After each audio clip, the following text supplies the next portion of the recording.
Benedict Cumberbatch returns to the small screen in a role that I am shocked didn't nab him an Emmy nomination. Let's talk about the Netflix miniseries, Eric.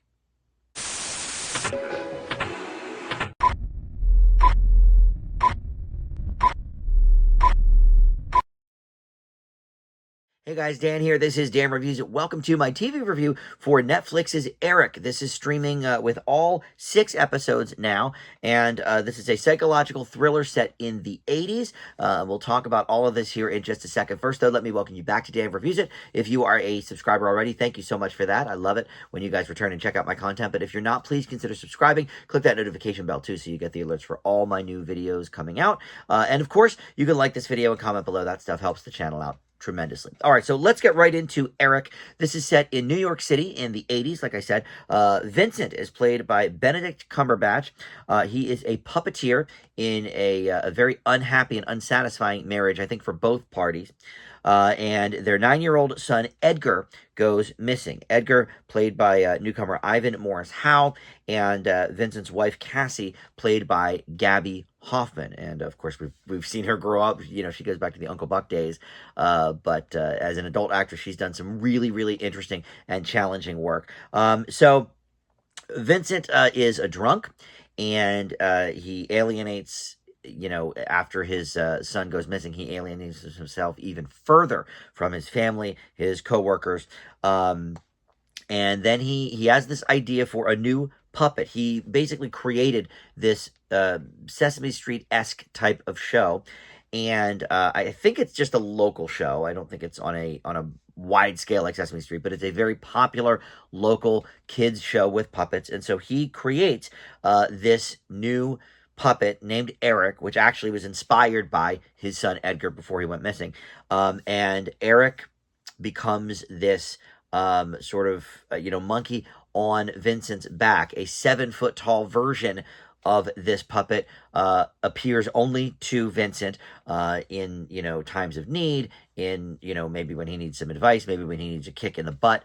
And so he's sort of a Jiminy Cricket type conscience character. And he is also voiced by Benedict Cumberbatch. All right, so that's the basic premise here. So let's get into it. You also have starring here McKinley Belcher III, Roberta Colindrez, Jeff Hefner, a bunch of people perhaps you don't know, but Dan Fogler, we certainly know him from a few things. And all right, so first of all, the premise shocked me a little bit because since it takes place in the 80s, this kid Edgar goes missing. He's 9 years old, and he is supposed to be walked to school by his father, and that sort of goes a little awry, and so he goes missing from that. And I thought, well, boy, in the 80s, I mean, I walked to school by myself in 3rd grade.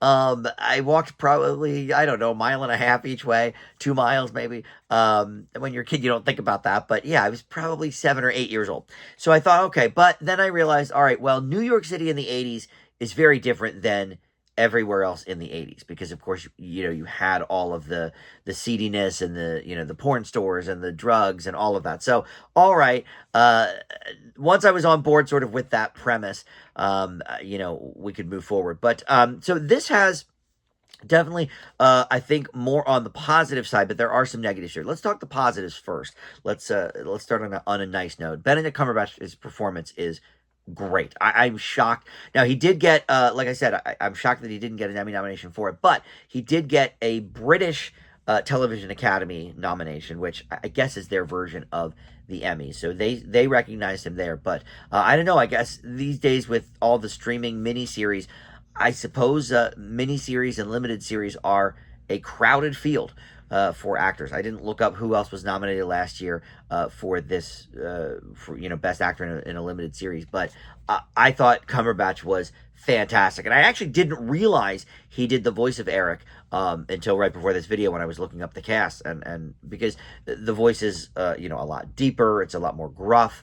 And yeah, I don't know. It just didn't sound like Cumberbatch to me. So, he's really pulling double duty here. So Cumberbatch gives a great performance as expected. But also the themes here explored, are definitely more than I would have expected, going into this with just, kind of the premise. But this explores, a lot about the 1980s in New York City with certain lifestyles. There is, homosexuality is tackled, the AIDS epidemic, addiction, which, Vincent certainly has that going on with his character, but there's other things with that as well. And all of this is handled in a more, I think, kind of nuanced way than a lot of, shows and movies that sort of try to tackle these issues. I think it's handled realistically, but also, a little bit more delicately, and they're not necessarily, saying, oh, okay, this group is evil, this group is good. I think Vincent is a very, very interesting character,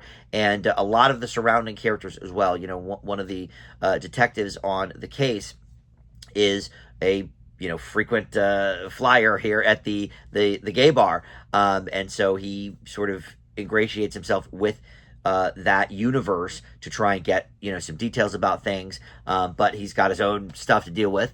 And then there is a secondary kid, a black kid that was gone 9 months ago, disappeared, and not in the news anymore. And there's some themes with that, with Gabby Hoffman's character and the mother of the other missing boy, sort of going back and forth about, hey, the media is focusing a little bit more on you, because your kid's white and mine is, gone with the wind. We haven't talked about him in a long time. So this black detective is sort of stuck between those two worlds too. So that was interesting. So there's themes of racism and everything. And so this is a lot more layered and nuanced than the premise, I think. Okay, kid goes missing, father has addiction issues, would have us believe. And so I think the material's handled well, but that goes with one of the negatives as well. I think there is too much maybe going on for just 6 episodes. I always talk about sort of the balance with these limited series on streamers, where they sort of have a more free-flowing set of parameters. You could have made this 8 episodes, I think, if you wanted to really explore all of the themes effectively. I think they're good. I think we're scratching the surface. I think they are handled, like I said, realistically, but also, delicately. But I think some of them become rushed because they're really, really throwing a lot at you. So maybe 8 episodes would have been a better way to go, or maybe, sort of dismissing a couple of the side plots or what have you. But then my other complaint is the Eric character himself.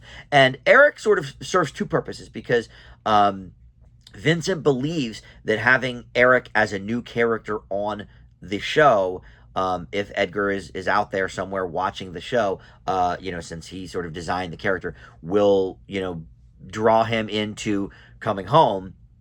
So we have the actual character of Eric on the show that they're trying to, make a character. But then you have the imaginary version of Eric, which is, behind Cumberbatch, the 7-foot tall one, that sort of becomes his, conscience, for lack of a better word.